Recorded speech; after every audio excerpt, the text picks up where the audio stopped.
Hi ಎಲ್ಲರಿಗೂ ನಮಸ್ಕಾರ. ಇವತ್ತು ನಾನು ಉತ್ತರ ಕರ್ನಾಟಕದ ಸ್ಪೆಷಲ್ ಸಜ್ಜಕದ ಹೋಳಿಗೆ ಹೆಂಗೆ ಮಾಡೋದಂತ ಹೇಳ್ಕೊಡ್ತಾ ಇದ್ದೀನಿ.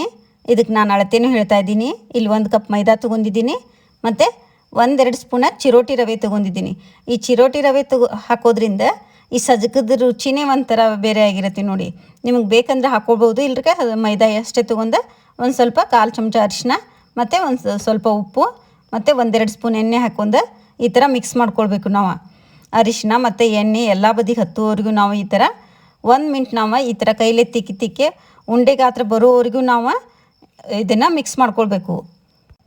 ನೋಡಿ ನಾನಿಲ್ಲಿ 1 ಮಿನಿಟ್ ಆದಮೇಲೆ ತೋರಿಸ್ತಾ ಇದ್ದೀನಿ. 1 ಮಿನಿಟ್ ನಾನು ಮಿಕ್ಸ್ ಮಾಡ್ಕೊಂಡು ಆದಮೇಲೆ ತೋರಿಸ್ತೀನಿ. ಹಿಟ್ಟು ನೋಡಿ ಈ ಥರ ಮಿಕ್ಸ್ ಆಗಿರಬೇಕು, ಅಂದ್ರೇ ಚೆನ್ನಾಗಿ ಹೋಳಿಗೆ ಬರುತ್ತೆ.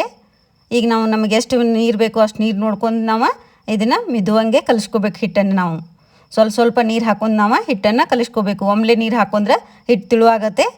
ಈ ಥರ ನಾವು ಸ್ವಲ್ಪ ನೋಡ್ಕೊಂಡು ಹಿಟ್ಟನ್ನು ಕಲಿಸ್ಕೋಬೇಕು. ಚಪಾತಿ ಹಿಟ್ಟಕ್ಕಿಂತನೂ ನಾವು ಇದನ್ನು ಸ್ವಲ್ಪ ತಿಳುವಂಗೆ ಹಿಟ್ಟನ್ನು ನಾದ್ಕೊಳ್ಬೇಕು. ನೋಡಿ ಇದನ್ನು ನಾವು ಎಷ್ಟು ಹಿಟ್ಟನ್ನು ನೆನೆ ಇಟ್ಕೊಳ್ತೀವಿ ಅಷ್ಟು ಚೆನ್ನಾಗಿ ಹೋಳಿಗೆ ಬರುತ್ತೆ.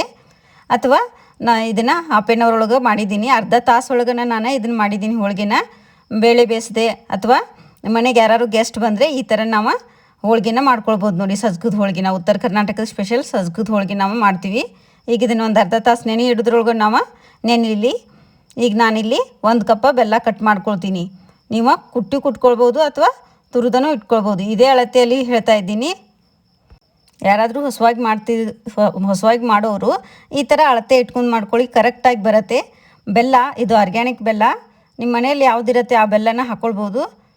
ಹಳೆ ಬೆಲ್ಲ ಇದ್ದರೆ ಇನ್ನೂ ರುಚಿ ಇರುತ್ತೆ. ನೋಡಿ ಇದನ್ನು ನಾವು ಕುಟ್ಕೋಬೋದು ಅಥವಾ ತುರಿದಿಟ್ಕೊಳ್ಬೋದು ಮತ್ತು ಹಿಂಗೆ ಕಟ್ ಮಾಡ್ಕೊಳ್ಬೋದು. ನಾನು ಇದೇ ಅಳತೆಯಲ್ಲಿ 1 ಕಪ್ ರವೆ, 1 ಕಪ್ ಬೆಲ್ಲ, 1 ಕಪ್ ಮೈದಾ ತೊಗೊಂಡಿದ್ದೀನಿ. ನೋಡಿ ಇದಕ್ಕೆ ಮನೆಯಲ್ಲಿರುವ ಯಾರಾದರೂ ಮನೆಗೆ ಗೆಸ್ಟ್ ಬಂದರೆ ನಮ್ಮ ಮನೆಯಲ್ಲಿರುವ ಬೆಲ್ಲ ಮತ್ತು ರವೆ ಮತ್ತು ಸ್ವಲ್ಪ ಮೈದಾ ಇಟ್ಟಿದ್ರೆ ಹೋಳಿಗೆ ರೆಡಿ ಆಗುತ್ತೆ. ಗೆಸ್ಟಿಗೂ ರೆಡಿ ಆಗುತ್ತೆ, ನಮ್ಗೆ ತಿನ್ಲಿಕ್ಕೂ. 1 ಕಪ್ ಬೆಲ್ಲಗೆ 2 ಬಟ್ಲ ನೀರು ಹಾಕ್ಕೊಂಡಿದ್ದೀನಿ ನಾನು. ಈಗ ಇದನ್ನು ಒಲೆ ಮೇಲೆ ಇಟ್ಟು ನಾವು ಇದನ್ನು ಕಾಯಿಸ್ಕೊಳ್ಬೇಕು. ಬೆಲ್ಲ ಕರಗಿದ್ರೆ ಸಾಕು,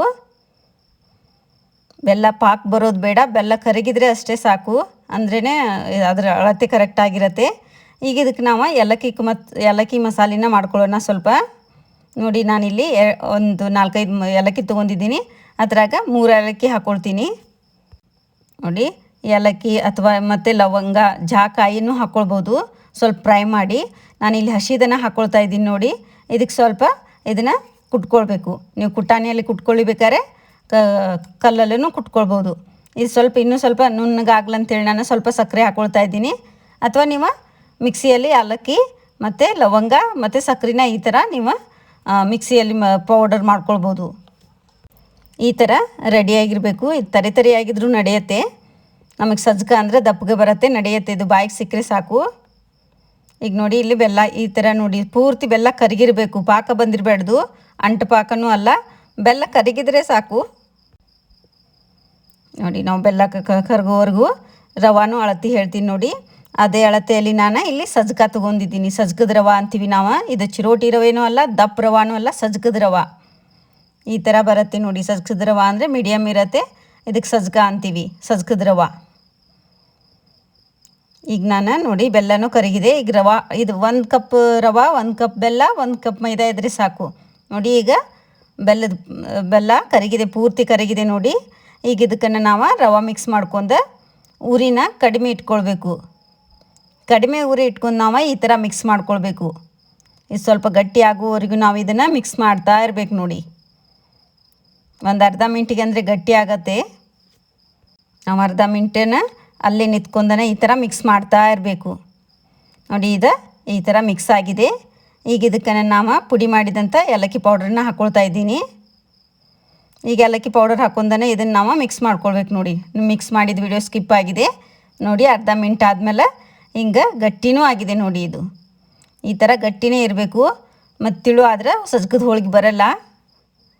ಇದನ್ನು ನಾವು ಹೆಂಗೇನೆ ಇದಕ್ಕೆ ಹಾಲು ಮತ್ತು ತುಪ್ಪ ಹಾಕೊಂಡು ನಾವು ಇದನ್ನು ಊಟ ಮಾಡ್ಬೋದು, ಅದಕ್ಕೆ ಸಜ್ಜಕ ಅಂತೀವಿ.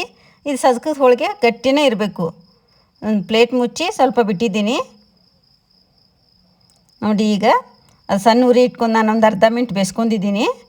ಮತ್ತು ಈಗ ಒಂದು ಪ್ಲೇಟ್ ಮುಚ್ಚಿಟ್ಟು ನಾವು ಆರ್ಲಿಕ್ಕಿಟ್ಟು ನೋಡಿ ಒಂದು 10 ಮಿನಿಟ್ ಪೂರ್ತಿ ಆರಿರ್ಬೇಕಿದು. ಸಜ್ಗದ ಹೂರಣ ಪೂರ್ತಿ ಆರಿರಬೇಕು, ಅಂದ್ರೇ ಚೆನ್ನಾಗಿ ಬರುತ್ತೆ ನೋಡಿ. ಈ ಥರ ಗಟ್ಟಿಯಾಗಿರಬೇಕು. ನಾನು ಒಂದು ಚಿಕ್ಕ ಲಿಂಬೆ ಹಣ್ಣಿನ ಗಾತ್ರದಷ್ಟು ಉಂಡೆ ಮಾಡ್ಕೊಳ್ತಾ ಇದ್ದೀನಿ ನೋಡಿ. ಈಗ ಇದನ್ನು ನಾವು ಹೋಳ್ಗೆ ಮಾಡೋಣ. ನಿಮಗೆ ಯಾವ ಸೈಜ್ ಬೇಕೋ ಆ ಸೈಜ್ ನೀವು ಉಂಡೆಗಳನ್ನಾಗಿ ಮಾಡ್ಕೊಳ್ಬೋದು. ಇದು ನಾವು ಈ ಕೈಗೆ ಅಂಟ್ಕೊಳ್ಬೇಡ್ದಂಥೇಳಿ ನಾನು ಮೊದಲೇ ರೆಡಿ ಮಾಡಿ ಇಟ್ಕೊಳ್ತಾ ಇದ್ದೀನಿ.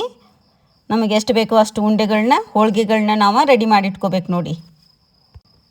ಈಗ ನೋಡಿ ಇದನ್ನು ಮತ್ತು ಫ್ರಿಜ್ ಒಳಗೆ ಇಟ್ಕೊಂಡು ನಮಗೆ ಯಾವಾಗಾರ ಬೇಕಾದಾಗ ಬಿಸಿ ತಿನ್ಬೋದು.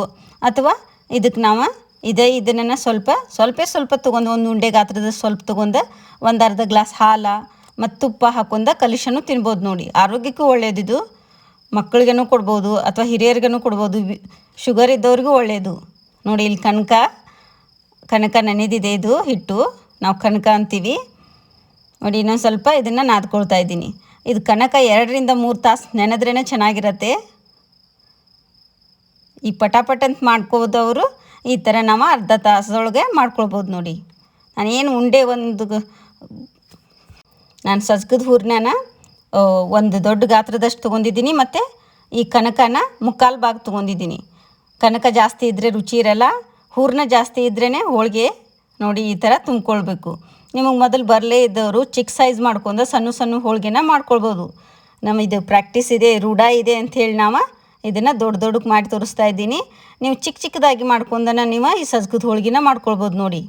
ಮನೆಗೆ ಗೆಸ್ಟ್ ಬಂದರೆ ಅರ್ಧ ತಾಸೊಳಗೆ ನಾವು ಆ ಕಡೆ ಕುಕ್ಕರ್ ಹಚ್ಚಿ ಚಪಾತಿ ಮಾಡೋದ್ರೊಳಗೆ ಈ ಕಡೆ ಚಪಾತಿ ಹಿಟ್ಟನ್ನು ತುಂಬಿನೂ ಮಾಡ್ಬೋದು ನೋಡಿ. ಇದು ಹೂರ್ಣನ ಬೇಕಂತಲ್ಲ, ರವೆ ಮತ್ತು ಬೆಲ್ಲ ಇದ್ದರೆ ಸಾಕು. ಚಪಾತಿ ಹಿಟ್ಟಿದ್ರೆ ಈ ಥರ ನಾವು ಸಜ್ಗದ ಹೋಳಿಗೆನೂ ಮಾಡ್ಕೊಳ್ಬೋದು ನೋಡಿ. ಪಟಾಪಟ್ ಅಂತ ಎಲ್ಲನೂ ಒಮ್ಮೆ ತುಂಬ್ಕೊಂಡು ಇಟ್ಕೊಂಡು ನಾವು ಇದನ್ನು ಈಗ ಲಟ್ಸೋಣ. ನಾನೀಗ ಇಲ್ಲೆಲ್ಲ ತುಂಬಿಟ್ಕೊಳ್ತಾ ಇದ್ದೀನಿ. ಈ ಸಜ್ಗದ ಹೋಳಿಗೆ ಡಯಟ್ ಮಾಡೋರಿಗೂ ಒಳ್ಳೆಯದು, ಶುಗರ್ ಇದ್ದವ್ರಿಗೂ ಒಳ್ಳೆಯದು ನೋಡಿ.